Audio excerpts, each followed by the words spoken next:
Welcome to the all-new Betting Weekly Extra Time European edition. You're with myself, Dan Roebuck, and we are set for the season ahead with two of the most respected and profitable handicappers around when it comes to European soccer, the best of the best across Serie A, La Liga, Liga and the Bundesliga, Steve Wyss and James Easton. We will have picks on the major leagues each week and cover all of the big games. The two-unit play returns. The hot dog is back, and new this season, we'll have a same-game parlay from one of our cappers on the feature fixture of the weekend. Steve, James, welcome back, Steve. Really looking forward to the season ahead. I am very, very excited for the season, Dan. James, it's great to be involved with you again. It's like old times, isn't it, this? I'll have to remember to call you Dan, not Rob, Dan. But, I think it's going to... That could be a very early yellow card, but I haven't got it to hand. Yeah, I think the cards might come out a few times this year. But, look, it feels, it's not really been that long since the Euros, has it? So, bring on the action, though. That's what I always say, Dan. No rest for the wicked. I really like to get stuck in. And I think August is going to be a mad month with transfers and stuff to come as well. And we're going to be covering all four main European leagues on this show this year. So let's bring it on. Yeah, we have, James, extended your remit a little bit here for 24-25. You're obviously French heavy over the last few years, but you've always delved into other leagues as well. You are casting your net Europe-wide this campaign. Yes, morning to you both. There'll be a bit more Serie A from me this season and the other leagues as well. As Steve says, we're covering the big four leagues. And yeah, crazy couple of weeks coming up, isn't it? We've got the leagues kicking off. We've got so many transfers that are going to happen over the next fortnight that teams in those big four leagues in Europe are going to change significantly, I think, between now and the window closing. So it's going to be a crazy couple of weeks. And obviously, we've got not just a bumped up Champions League, but Europa League and Conference League. There's an awful lot more games now, James. Do we look for teams with deeper squads to be able to handle, a more rigorous schedule? Is that the obvious thing to look at? Yeah, I think so. It feeds into the show this week already, Dan, doesn't it? One of our tips later on is predicated on playing in Europe and the impact it might have. Yeah, I think big squads are going to be crucial. I think in Ligue 1, to go to France, they obviously dropped down to 34 games last season from 38. I think that made a difference. It gave teams a little bit more breathing space. So loads of factors. But yeah, we've seen players talking about fatigue this summer, haven't we? I think it was Haaland at Man City mentioned players looking tired at the Euros. Huge factor for bettors. And obviously we're going to be across that on a weekly show here because so many of the players that will be tipping up in the league games will be involved in European competition. And do we expect goals galore again, Steve? I mean, we didn't really get them in Italy, France or Spain, but Germany we did, and one or two of the other leagues as well went through the roof, as the Premier League did. Do you expect a little bit of regression? Bundesliga in particular seem to be overs every single weekend. I think we've got to, as we say before, you've got to take it week by week, season by season in terms of actual, autumn, winter, spring, because it was the winter when the goals started to dry up in Germany. Italy and Spain were quite low scoring, and there were teams that had quite a few goals as well. So I don't think a lot's going to change there.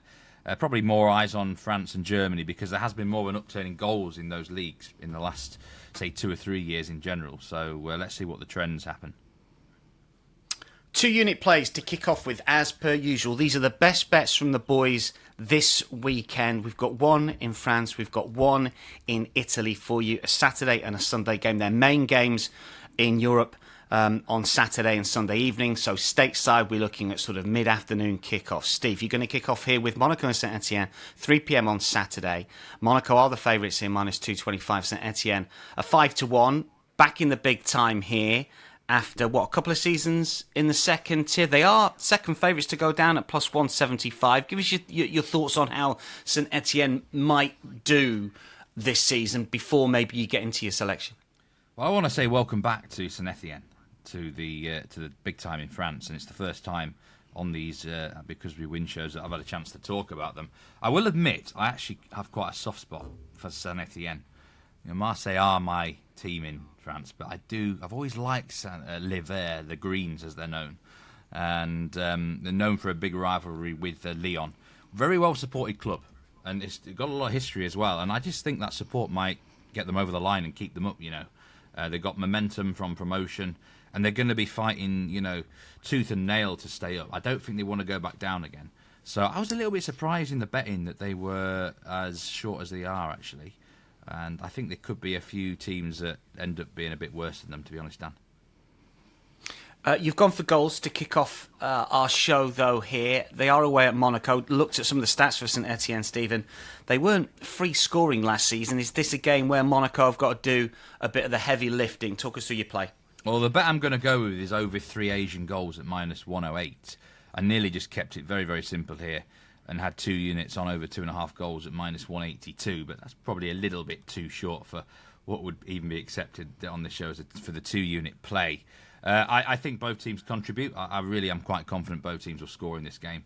Monaco didn't really do that many clean sheets last season. Only Lyon had conceded more goals than them in the top 8 last year in Ligue 1.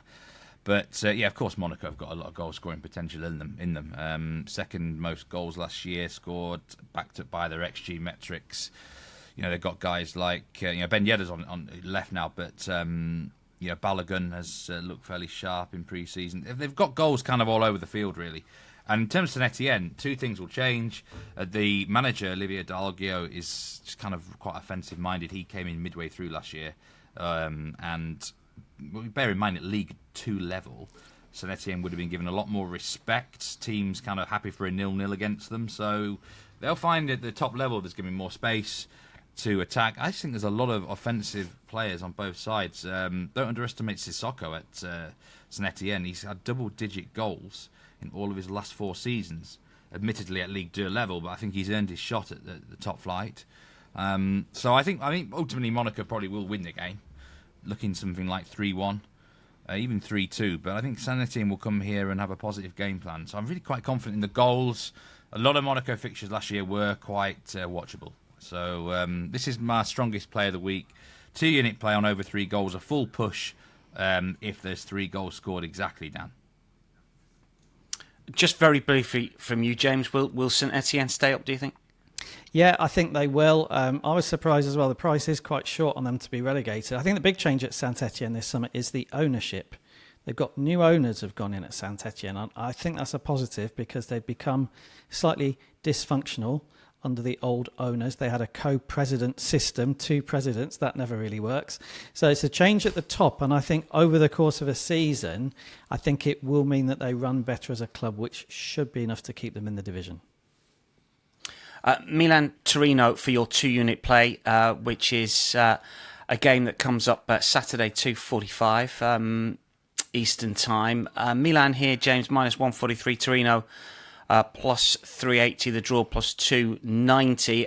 I'd look back at some historical stats here with the Milan-Torino games, and Milan have been around about the same price for the last 4 seasons to win this game. They've won all 4 of them. I mean, has anything changed with either of these 2 sides over the course of the summer? Do we expect something very similar from them for match day 1? Yeah, plenty of changes for both of these clubs over the summer. I should say, Dan, you are so good with those historic prices. I have to say, you're brilliant at digging out. I nicked it off Will White.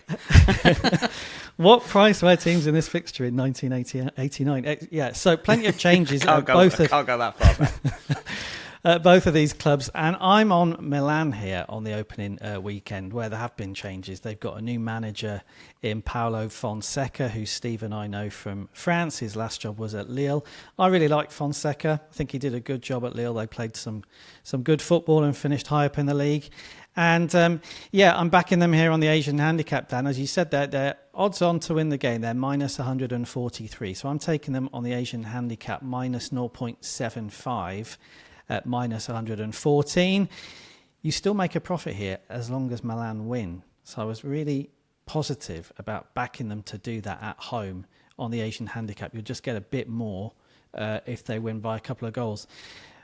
A lot of my thinking on this is, number one, Fonseca coming in. I think he's a good manager. I think he will reinvigorate this squad. The second factor is, does pre-season matter? Now, I think bettors ask this every year, don't they? Does our team has done in pre-season have any bearing on the opening games? I personally think it does, not with every club, but I think you can look at teams who had a good pre-season and sometimes they start the season well as well. And I think Milan are one of those teams, Dan. They've had a really good summer tour to the US. They've played some high-profile games over there. I think they had one in Chicago, one in New York. They faced some really big teams and they got good results. They've beaten Man City, they've beaten Real Madrid, and they've got a draw against Barcelona. Now, obviously people rotate in the summer. It's not full competitive games.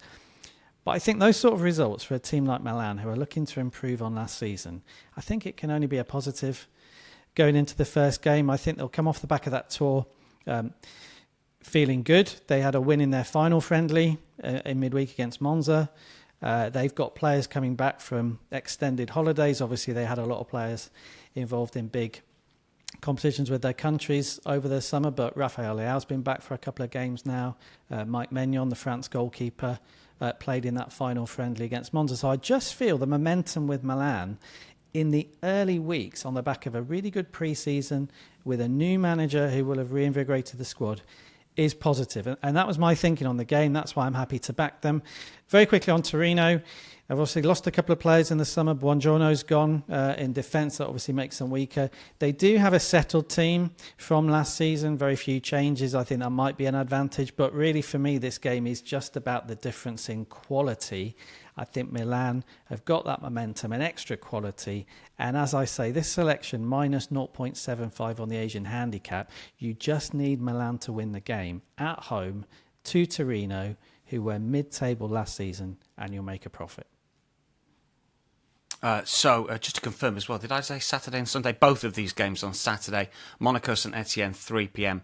and Milan Torino 2:45. Steve's like over 3 goals in the Monaco St Etienne game for the 2-unit play, and for James it is at Milan minus 3/4 goal handicap minus 114. Let's get some hot dogs, shall we?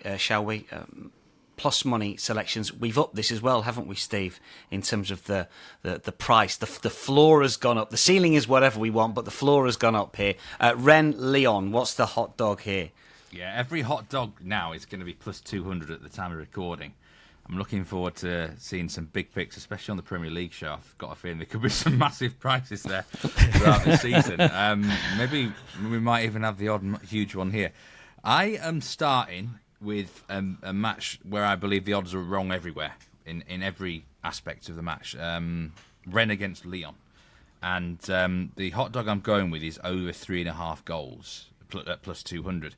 I very nearly had Lyon on the money line as the hot dog at plus 210. It was a tough decision. I think the books have got this one wrong. I think Lyon should be the favourites. I certainly over the course of the season think Lyon will finish higher. I think Lyon are a threat for the top 3. If we look at how they finished last season under Pierre Sarge, he's actually got a ridiculous record. 15 wins out of 22 games in Liga. He completely turned them around. They're back in Europe.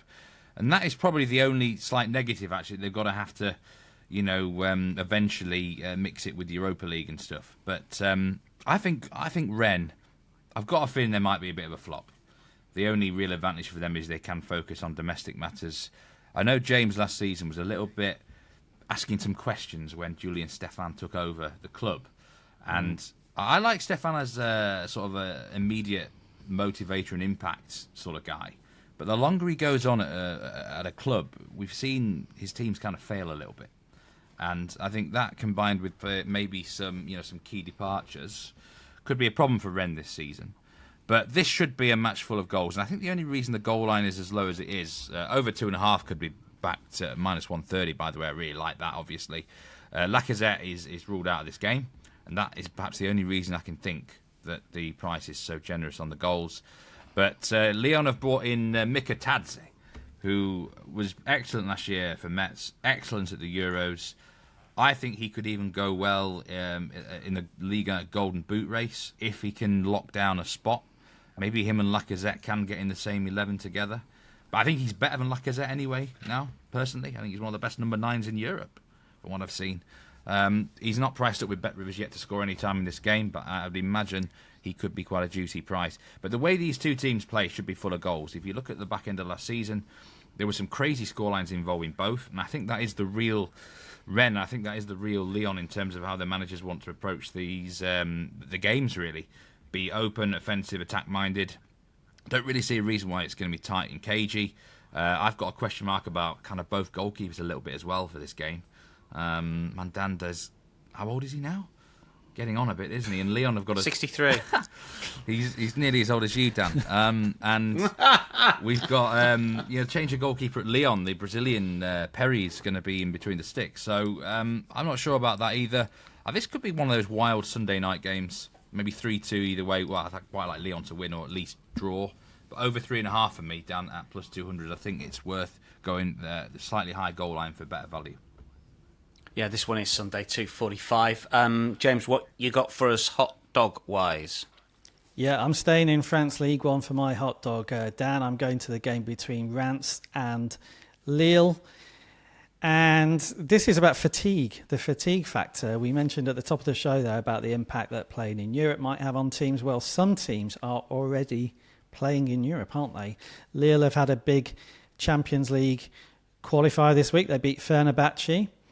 And they've got another one coming up now. They've placed Slavia Prague next week. So this is one of those rare occasions where the opening league game of a season, in my opinion, isn't actually the priority match for a club.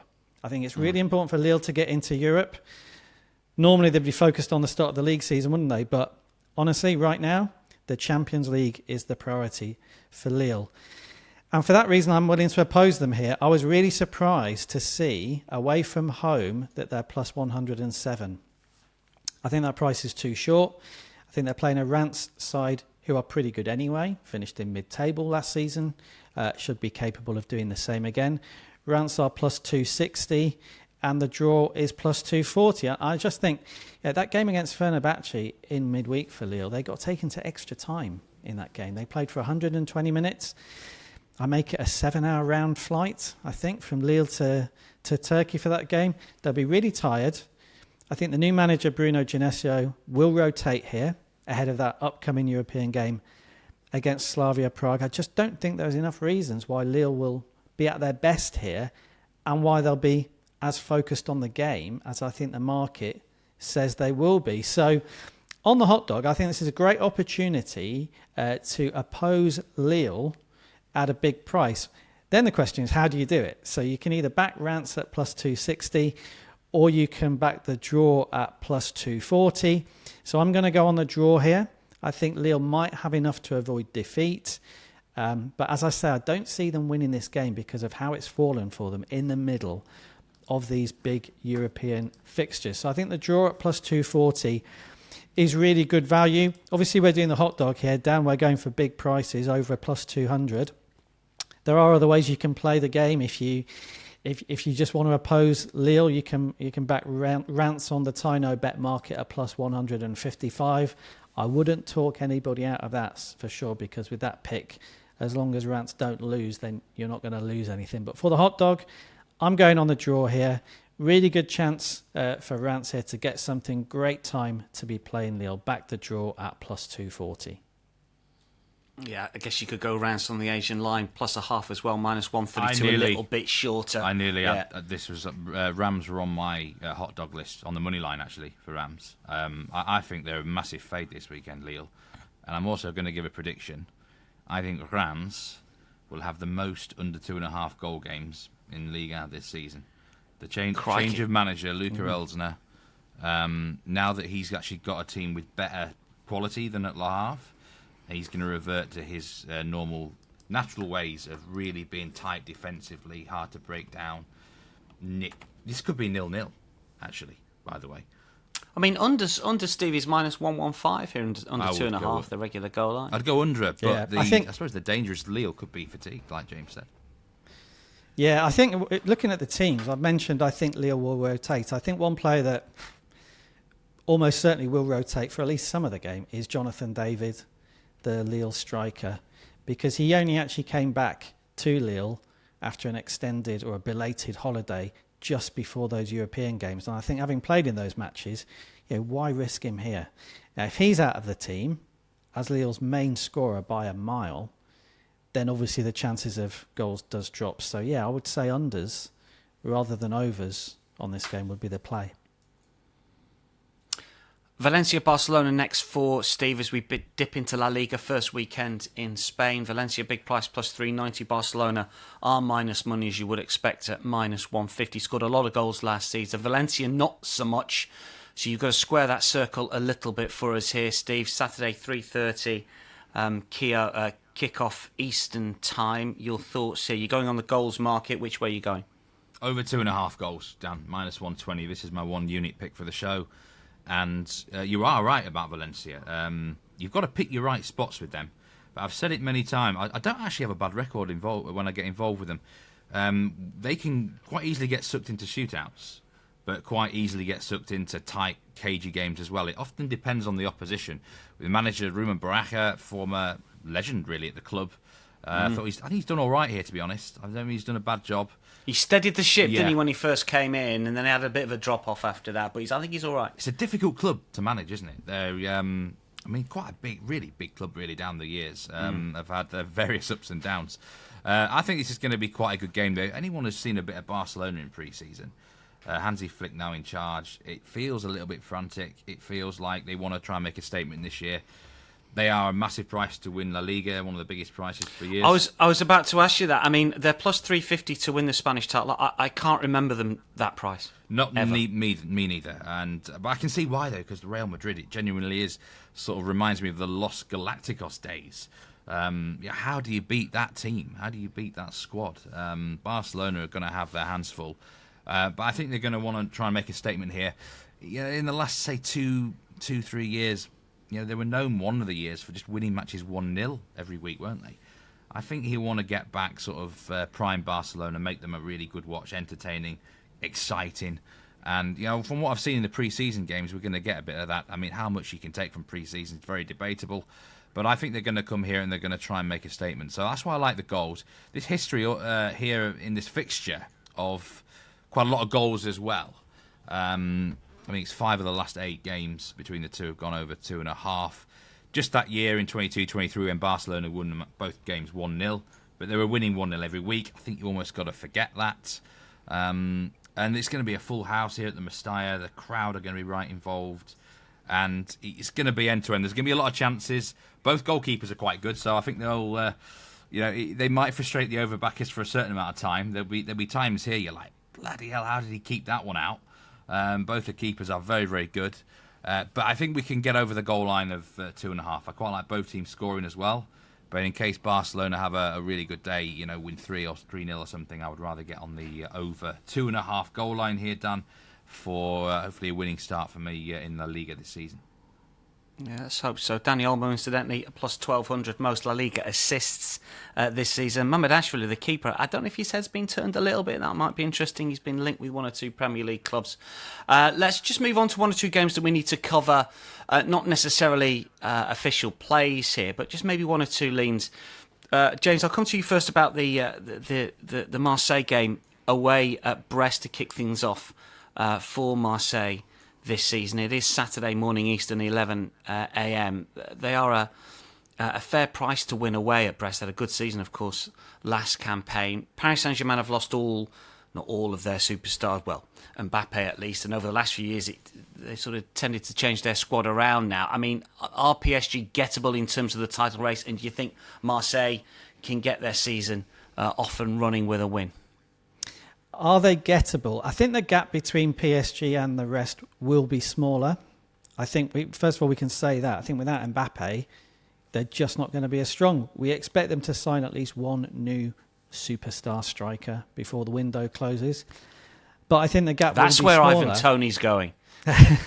Well, do you know what? If they can't find anybody else, they're gonna have to see who they can get. If they can't get Osimhen, I think he was their number 1 choice, wasn't it? It looks like that might not happen now. So there's plenty of work for PSG to do. I think Marseille are the team most likely to challenge them. Have they made the signing of the summer in their new manager, Roberto De Zerbi? I don't think anybody expected the Brighton boss to go to Marseille. I think it's a real coup for Marseille to get him.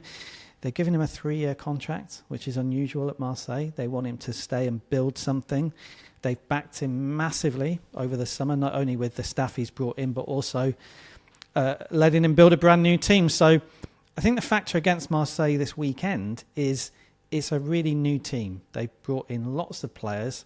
I think there'll be 6 or 7 players in that starting 11 this weekend against Brest who either weren't there last season or weren't first-choice players. So it might take some time for Marseille to find their feet. But the big advantage they've got, Dan, over most of their rivals is they're not in Europe.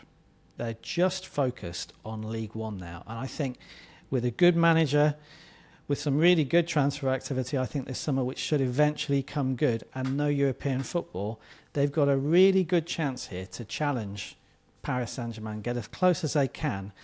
I've made them my bet of the season to finish in the top 4 in France. That's across all European leagues. I think at the moment Marseille to finish in the top 3 in France are plus 125.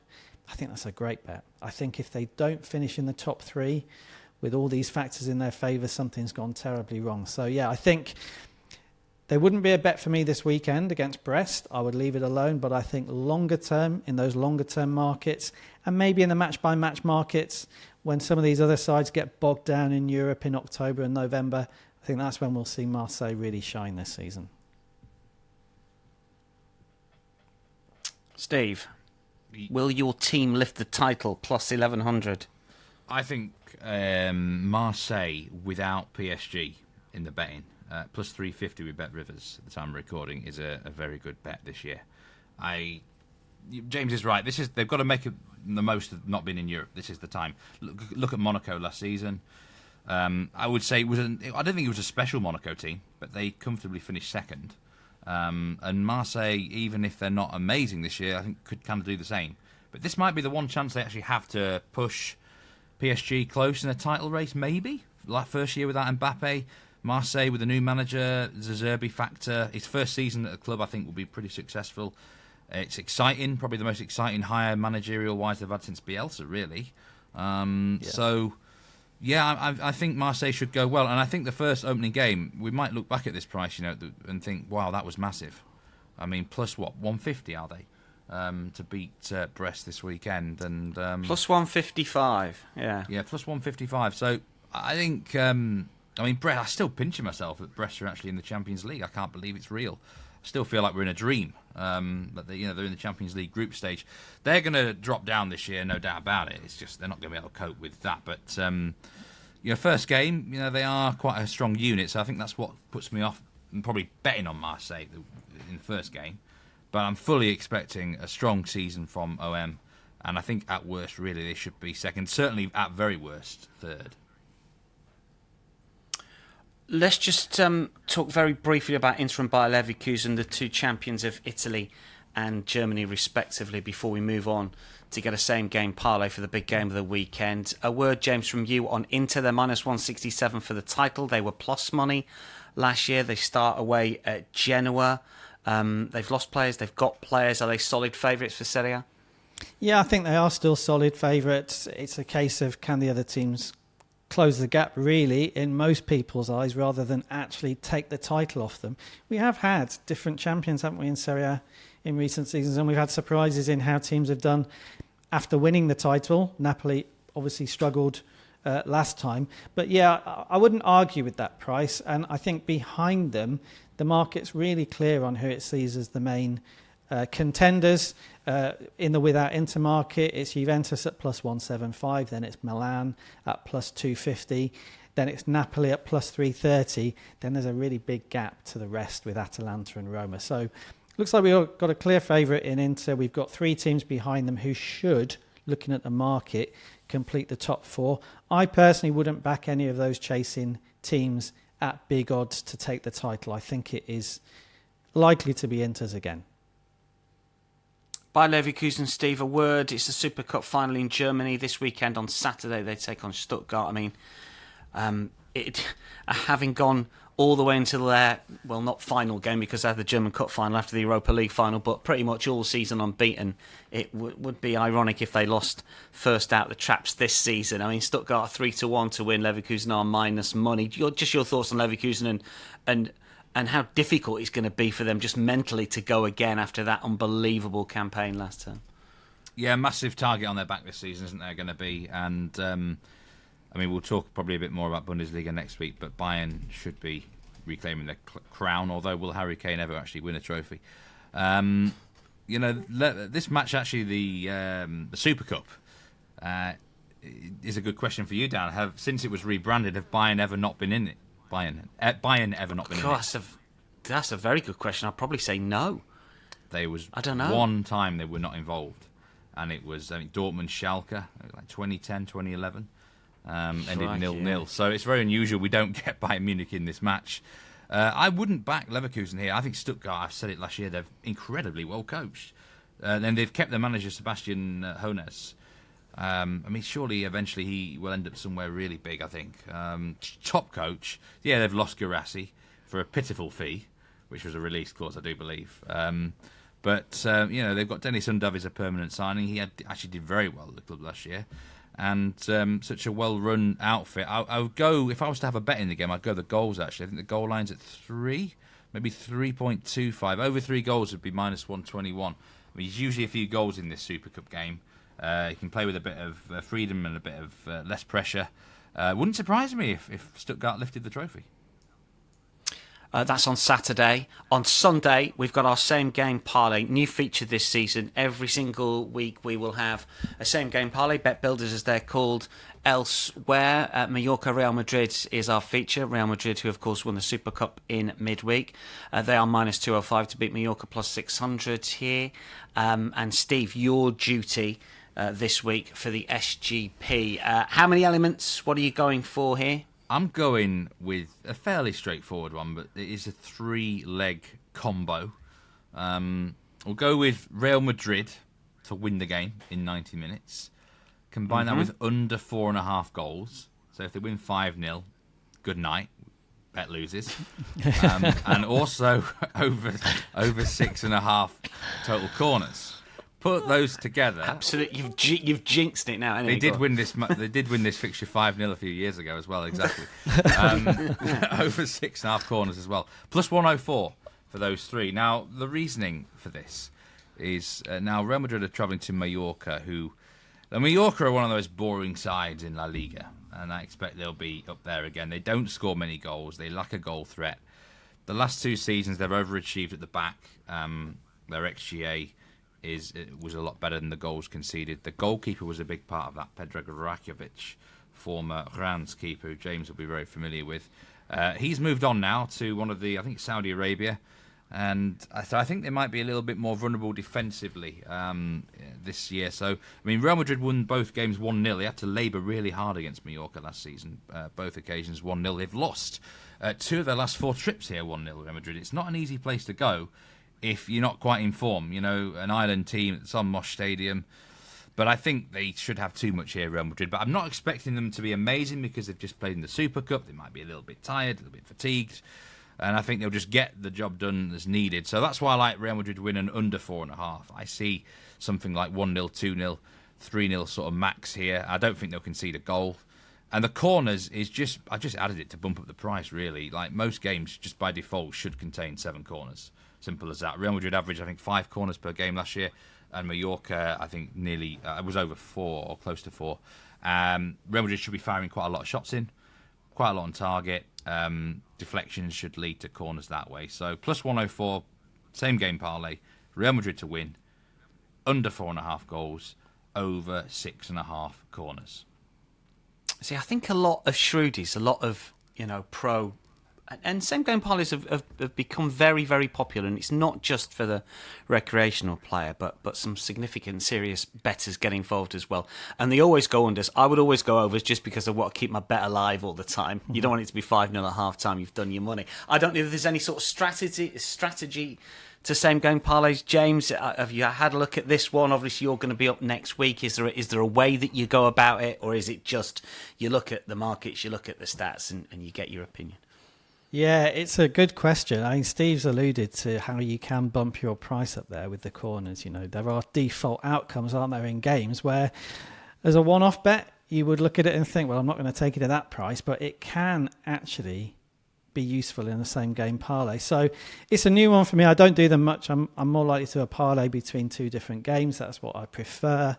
If you've got 2, for example, strong home favourites in a league, I'm not against people putting those in a parlay. So it'll be really interesting this season. I think I can say now I'm going to go for big price next week. I'm doing the same game parlay, aren't I, next week? I think might be a bit more speculative. So, yeah, keep your eye. Just finally on this one, Steve, not necessarily on this game, but Mbappe, my stat was that he's never scored on his debut when he's played in any of the leagues that he's played for, any of the competitions he's played for. Then he scored last night in the Super Cup, so he's gone. Is he an absolute lock here, minus 182 for La Liga top scorer, do you think? I actually advised him to score any time on our new Betting Weekly live show. I didn't. I watched some of it, but not all of it. Bad. I want to plug that show. It's on every weekday at 4 p.m. UK time. Yeah, I tell you what, it's been flying as well. It's been absolutely fine. We've had winners everywhere, even in the Copa Libertadores. But anyway, Mbappe, if he stays fit, should be winning the Golden Boot, shouldn't he? Let's be honest. But minus 182. 182 is what I mean. What if all it takes is one bad injury, doesn't it? You're out for a couple of months and you're under pressure. So that wouldn't be for me tying up my money for that deep. But I mean, I can't see beyond Real Madrid for the title, and I just can't. And it just looks too strong a squad. They're well managed and they just know how to get the job done. Bit of a boring. I mean, what are they for the title? Minus 250. Goodness me. I mean, again, I wouldn't bet on it. I wouldn't want my money tied up for that long on that sort of price. But I can't really see beyond them. Let's go to James's final official pick. We have got a few more games to preview as well that are on Monday night, but we've got an official play on Monday. It's a 1-unit play from James here. 2:45 Eastern on Monday. Juventus against Como. Juventus, a very short price favourite here. Como, plus 950. Juventus, James, our second favourites for Serie A. You mentioned that previously. Como back in the top flight in Italy for the first time in over 20 years. There has been investment. It's an interesting story, but looking at some of the signings, they haven't gone mad by the looks of things yet. Talk us through your thoughts here on these two and the play that you're going to have on Monday night. Yeah, it's a great story, isn't it, Dan? Como's promotion into Serie A. There's obviously a lot of focus on them, partly because of the coach. Cesc Fabregas is a big-name former player doing a good job there. And I was surprised they're so big here. To get a result. Juventus minus 345 to win, Como plus 950, and the draw plus 450. My thinking on the game is that, I mentioned Milan earlier, and the fact I think they're probably ready for the new season. I don't think Juventus are, not in the same way. We know the manager Thiago Motta wants new players to come in before the window closes, expects new players to come in. There's a feeling when you look at Juventus at the moment that they're not quite there yet. The team hasn't really started to take shape yet. There will be changes. Also, if you look at pre-season, haven't played that many games, haven't played that well in the games they have played.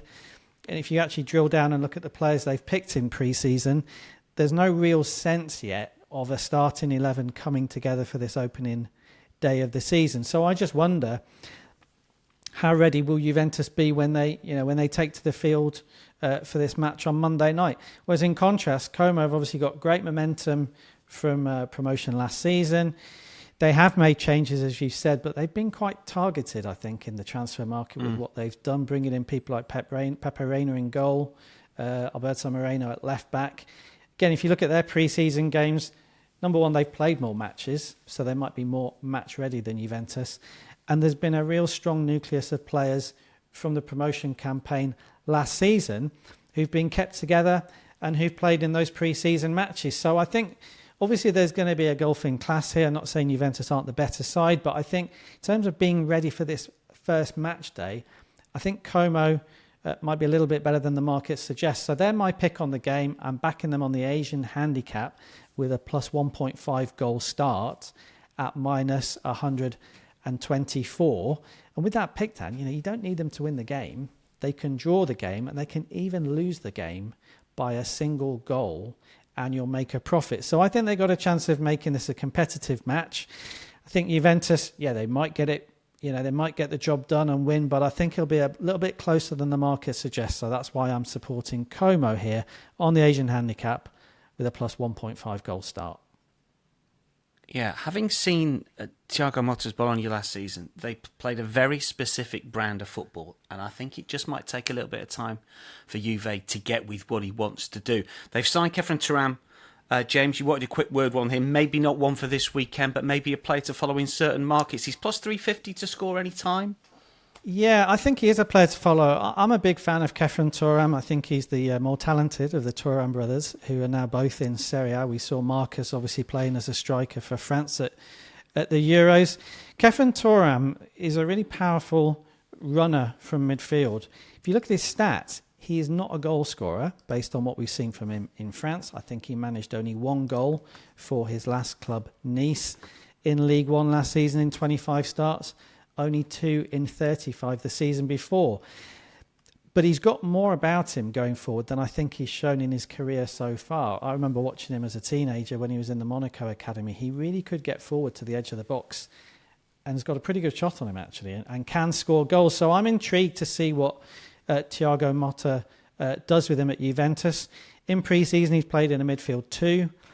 Whether that will continue, we'll have to see who else Juventus bring in. But I just feel if you look at his stats, the market might not see him as a goal scorer. They might not see him as a player who will have shots on goal. And he does have that in his locker. So he's one to watch. See what Thiago Motta does with him. See what he asks him to do in midfield. And if you do see Thuram pushing forward in these early league games for Juventus, then he might be a player to look for in those type of markets. It was a good strategy from James last season, if you were with us, with a lot of French players who were not necessarily playing out of position, but playing in slightly different positions, slightly further forward. We had a bit of fun and a bit of success with shots on target and so on. Steve, I know we were talking about this one off air, that the Como play was one that you considered, I think. Yeah, I like this +1. I just don't really feel... Juventus has never been a team that tends to smash teams anyway down the years. They're 1-0 merchants. New manager there, and he'd just take any win if he can. But Como might go quite well this year. I expect them to stay up. They're an interesting project. People might look at the name and think, Como, who are they? They're going to be awful. They're going to be rock bottom of the table. But it's not as simple as that. This is a well-run club. They've signed well. They've got a very good manager. And I think they're going to give a really good account of themselves on Monday. Wouldn't shock me in the slightest if they got a result. A couple of Monday leans as well, Steve. Rattle through these for us. We've got one in Spain and one in Italy that you want to mention before we sign off for the week. Lecce against Atalanta. I would definitely lean towards Lecce on the draw double chance or plus a half Asian handicap. Main reason, Atalanta have just played in the Super Cup. But the more I think about it, could actually that be a positive that they've had a competitive run out? Lecce, I don't know if they're going to be that good, to be honest. They lost this fixture 7-2 in 2020 at home as well. So, but look, I like taking on sides that have just kind of played in Europe, and it's a tough game for them. So it was a lean. It's not a strong lean, I must say. A far stronger lean for me is in Spain. We've got 2 Monday games. We've got Valladolid against Espanyol. I think tie and under could be worth looking at there. But Villarreal against Atletico Madrid. Over 2.5 goals, minus 141. It's taken me a while to actually accept Atletico Madrid are a viable over team. Like for years, honestly, and it's been really hard to think of them with Simeone in charge as an over team. But I do finally now accept that that style has changed. Don't think of them as like 0-0 and boring 1-0 merchants now. They are full of goals, and he's far more attack-minded, and we know what Villarreal are like under Marcelino. They might well be a blind over bet every single week because of the way they play. Given the right sort of matchup, this was nearly an official pick, got to be honest. But, we've not got quite as many official picks this year, so it's got to be a top confidence pick for me to consider it, and it just quite missed the mark. But this should be a good game. Villarreal, Atletico Madrid over 2.5 for me would be a very strong lean for Monday night. Yeah, they were a profitable overs team last season, Atleti. They have changed, and if you just at a certain vintage, you just think Cholo Simeone undies 0-0. They'll well, win a lot of people still think that, and yeah. I'll be honest, it took me too long to cotton on last year, but now I'm firmly in the wheelhouse. So watch them grind out a 1-0 win on Monday night now. Yeah, we're always a bit late to the party. We are never late to the party. Steve James, thanks for your company. Good luck If you are tailing us this week, week one of the European show, we will, of course, keep everyone updated via our Twitter feeds. That is a wrap for Betting Weekly Extra Time European show. We'll be back next week for Picks Place, Hot Dogs, 2 units, same game parlays. Follow us at Because We Win on Twitter. Make sure you subscribe to our YouTube channel, as we've mentioned already. We've got daily shows as well. We're not just covering football. Tennis has been good this week as well with Sean Calvert and Nigel. We've touched on MLB. Not quite sure how good we've been. I think our viewers have been better than we've been. But we've got some golf coming as well over the next few weeks as well. Plenty to get stuck into from myself, from James, and from Steve. For now, though, it is goodbye. We'll see you next week.